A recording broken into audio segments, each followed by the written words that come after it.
Welcome back to another technical deep dive here in the debug zone.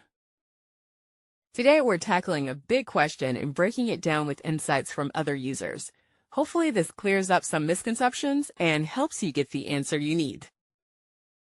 So buckle up, stay a little curious, and let's jump right in.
And that's a wrap.